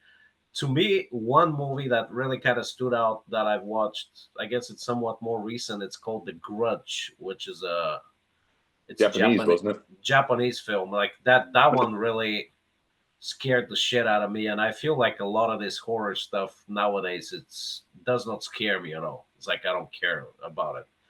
Although Yeah, I do I like agree. the Alien. So the Alien, what genre does that fall in? That's like a I guess. science fiction horror. There's both. Yeah, There's elements of both. I, Okay. I thought Romulus was pretty good, way better I than the liked one it. before it. The way Yeah, they destroyed the alien with the intermarriage with the predator, I feel got really goofy and very derivative. Just hmm cash cow, make it a cash cow. yeah. But Two big franchises. Let's bring Yeah. them together. Like a but yeah, Reese cup. I do love the early Alien. The first at least two were really good. So I could say Alien is probably one of my favorites as well. Nice. But yeah, the curse. No, I'm sorry, the Grudge. The Yeah, Grudge. I Ju-on. think that's. Ju-on. Yeah, I gotta look what that one is called. But yeah. that's like the only. Ringu is also really good. If you're looking for something modern that's more the psychological kind of thriller or horror, I would go with The Witch. Witch is Oh, I really saw good. that. I loved Yeah, that. Witch is Absolutely fantastic. love that. Um, I made my wife and watch it. She was not happy. I liked Midsommar, but I mean, you see it a mile away because if you've seen The Wicker Man, you kind of know what's going on. But Yeah, it is kind of just a reboot of that. yeah, and it's perfectly effective. Yeah, It's that got a was little more cool. I symbols. enjoyed it. I watched Yeah, it during yeah, lockdown, I think, when it came out. Yeah. yeah. And I liked the first Smile. I thought the first Smile Didn't was see that really one. creepy, really creepy. Smile 2, I would not. I saw it last week. Not worth the watch again. But the first Smile was creepy, and It Follows also kind of got that creepy kind of vibe. So I don't want to see torture porn. I don't really care. Like Not after into it. it's like nope, I don't need to see it. What Give me about something. what about the Pope's Exorcist? Would that fall as a horror? That was a mistake. That's not how I would call that one. It was just a movie that should not have been made. But that would be a supernatural horror, I guess. But Yeah. I just thought that was just so badly done. And just like the Omen prequel, was just so badly done. It's Oh like yeah, yeah. Well, yeah, the original Omen was the great Mission too. Omen's good. Yeah, I mean it hasn't aged. I mean, a lot of the movies from the 70s now are just agonizingly slow. It's just because we're Yeah. in a different era. But And I we don't still have the love them. attention spans. No, we don't. It's like no, I watch movies like I have if I have it as a digital copy, then I will watch it at a faster speed. Like I don't have 2 hours. Give me an hour and 20 minutes. That's about all I can take. No, I totally get it. But I also Well, don't have the tolerance for seeing. I'd rather see there's a lot of international horror that's really fun. A lot of stuff coming from Indonesia and Thailand is really really good. But there's just so much American movies that are just garbage that I Yeah. the have to horror say that genre is just terrible. yeah, this is at least it feels to me like the last era of Hollywood, unless like a huge injection of talent comes in from overseas. Well, they're just remaking everything. Yeah. There's not a lot of really any original ideas. It's either and I'm a comic book fan, but it's either like superhero movies or it's like remakes of movies from the 70s through the 90s. Yeah, very little originality. That's why I thought Yeah. that's why I thought The Witch was so good. The Ritual is also really good. Yeah, there's some good stuff out there. I love The Descent as well. I thought that was a really effective horror movie on a lot of different levels. But so all right, well, Talking oh, go ahead, Alex. talking about cinema, actually, I recently read somewhere a very interesting point, and I thought I repeat that. It's the writers that write this stuff are so disconnected from everyday reality that they live such a sheltered life, usually in little enclaves, that what would you call in gated communities, that Mhm. they are so far away from the everyday American that they cannot write anything that would appeal to everyday American. And I think that's probably the problem with Hollywood for the most part lately. It's just so detached from reality. It's like these guys have not been, you know, they have not had a Yeah. bad day in their life. They break a Right. nail, they break a nail, and that's a huge problem. Yeah. Or they got to take their car for an oil change, which their father pays for anyway. But that's the problem, of the day. In Yeah. other words, they have not had to really struggle to get there, so they cannot relate to something to make something relatable to the majority of people anymore. And they're just making things that they know are going to make money. So you want to Yeah. Yeah, appeal to the lowest common denominator. You want to go with all the same tropes that you've seen in every other film, and give it slight twists so that it seems fresh, but it's really not. I You was I know? was reading. I mean, going off that train of thought, and a little bit of a tangent, but I was reading an article last week where they were talking about why it seems like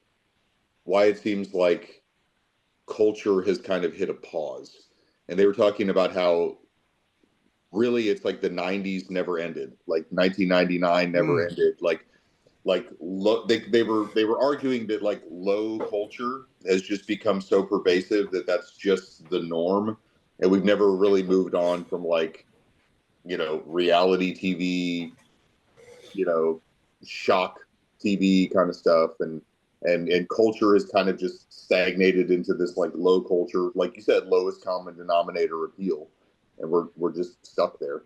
yeah. yeah, and we got to the point with everything in our culture like that. It's like, I mean, for God's sake, people think that going to a taco truck is high end cuisine these days. Hey, You I know, love me I, some taco trucks, I, I mean, there but is it's not food. exactly hot cuisine. Yeah, I mean, Yeah, I mean, especially talking about tours. Very careful. Do not eat out of taco trucks. You never know when you're gonna end up.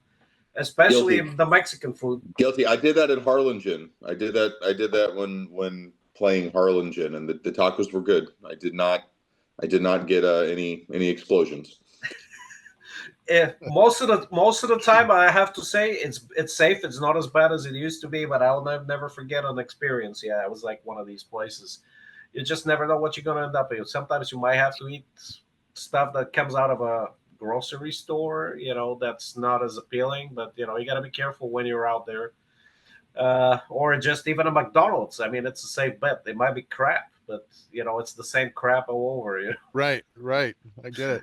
I get it. Although we did have a fantastic, like next to that venue, what is it, Warehouse Live in downtown? They used to have Those were good street tacos. some great street food, but these were expected to be good. We tried them Yes. before, Yes. so we knew we could go there and get it, before a show. Let's just put it Nice. that way. Well, we're gonna switch gears. We've only got a few questions left before Okay. we say goodbye for today. But these are one-offs. These could be about anything. But so which non-music celebrity would you most like to have a drink with? Non-music celebrity. Ooh, Matthew McConaughey. All right. Just All because I think right. it would All be right. fun All to have a right. cocktail with Matthew McConaughey. Not Okay. not like a big fan, but I think he's an interest. I mean, not. I mean, any issue with him. He just seems like he'd be a fun guy to like have a whiskey with. Yeah. I would say Jack Nicholson, but I've heard he's kind of going a little, like he's getting a little geriatric out there these days. So I don't know if that will be possible, but I'd say the Jack Nicholson from 10 years ago for sure. And if second choice again will be Mel Gibson. I think that's gonna be a hoot. He might rant about some weird things though. We might get it. We might get into a fight though. I'm not sure. Yeah, You know, he he seems very. rant. I mean, He seems very he's got wired some these Hollywood days. opinions too, although his come with some other colorations. He's got a lot of baggage. Yeah. Yeah. So, outside of music, what hobbies do you enjoy? I read a lot. Read a lot. I enjoy working out. Yeah, that's about it. Pretty boring life. Reading, working out, and playing music. Yeah. Alex? My case, I don't know. It's like I like to do like audio stuff. In other words, you know, hooking up stereos, trying out different speakers, some of the hi-fi things. I guess it's somewhat music related as well. It's like I'm into like tube amplifiers and all that kind of stuff, and I kind of like messing with that as well. More on the side where it's just music reproduction. So I guess high-end audio would probably be a good bet. I do quite a bit of soldering myself too, so I kind of enjoy doing some of that. But it's in a way it's tied into music. If not, I Soldering or guess soldiering? soldering, like smelling the solder melting off of a. I know. I'm just teasing you. Uh, I thought maybe you were revealing soldering to is the world good. that Well, you're a gun for hire. Yeah, to going do a to little soldiering, little freelance soldiering in my off time. going to the gun range is fun also as Yeah, well. we do that. We are avid gun guys. Yeah, We Nice. I picked it up is golfing. Texas after all. Yes. I picked up golfing recently too, so I guess you I'm could say sorry. that. With guns or just clubs? Golfing with guns too. That'd be Hey, cool. you might be on to something. Yeah, you can modify a shotgun or something or some kind of gun and shoot the ball out. Maybe that might be kind of fun. Well, Yeah, I like to go. last I like to go clay shooting, and they actually set up the different shooting stalls like golf holes. So it's like you'll have like 18 pins Yes, that you go to, and there'll be like different configurations of clays. that would be awesome. last place I went golfing, man, there were these beautiful ducks that I would have loved to bag them. Well, see, you slip the 12 gauge in your golf bag, and then when you come up when you You come might be across onto a tasty something, looking Mark. bird, you pop one off, and then you take your swing. And, Yeah, yeah, excellent. I think we need to talk about little. That's a good idea. And then the beverage girl comes, takes it to the chef, and it's cooked Yeah. for you. Yeah, You can even make it a high-end French experience. You get a foie de gras when you come off the golf course, with some red wine. That's I'm exactly what you're down. looking for after a day on the links. You can have the Jeff Tate red wine, or not, or to not. music. I Nice. prefer not to drink vinegar. Well, Our bass player tried it actually. He did. We He went did. to the Tate show, and he said actually the wine was decent. okay. Well, that's awesome. That's good. Well, if Jeff Tate ever decides that we deem we're worthy of his time, then I'll ask him about his wine. So, Ask him but about We his can, guests. and if he's interested, we can do golfing and shooting. He can call us on that. Don't think he's a gun guy. Yeah, probably get a lecture about that. I'll talk to him. I'll ask. All right, guys. I love Tate. He's one of my biggest influences. Yeah, he's great. He's so easy to tease, like to make fun of. Like, yeah, I mean, I'm glad he's out there doing his thing. oh, me too. Yeah. Yeah. The longer he can do it, the better. But I'm still going to take pot shots at him and laugh. So Well, this is our last question, gentlemen. What are your plans for the rest of 2025? When are we going to see Scrollkeeper on tour in the north up here in Ohio? Is there any ideas about a to tour? bring us up? Okay, so get a hold of our local venues and say you got to bring Scrollkeeper up here. Yeah, I mean, or we could, maybe if we jump on something like I know, there's little regional festivals up there. If we got on one of those, we'd be up there. I mean, we're definitely would like to play.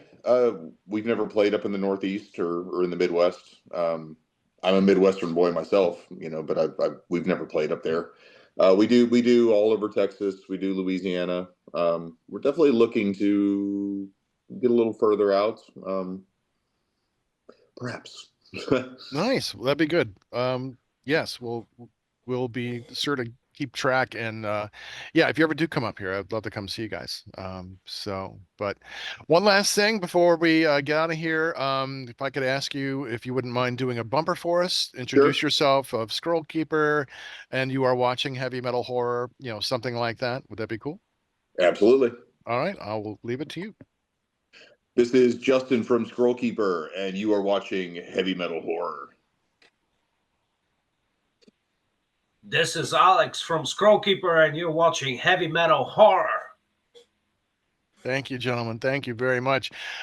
Thank you for being on the show today. We definitely have to have you guys come back Sure. sometime. It'd be awesome because we have some more games and things like that we can do. And but until then, I'm going to do my outro, and then I'm going to invite you to bring up the horns with me. Hey, Mark, Yeah. real quick, man, I just want to let everybody know we have a new single coming up this Friday. Yes, please. Where can we find your music? Here we go. I'm going to Yeah. do a little trawling. See, I don't have that one. I have that one right there. That's the one that I have, but I don't have the other one. Oh, you got three. Nice. Okay. And this is actually our first single.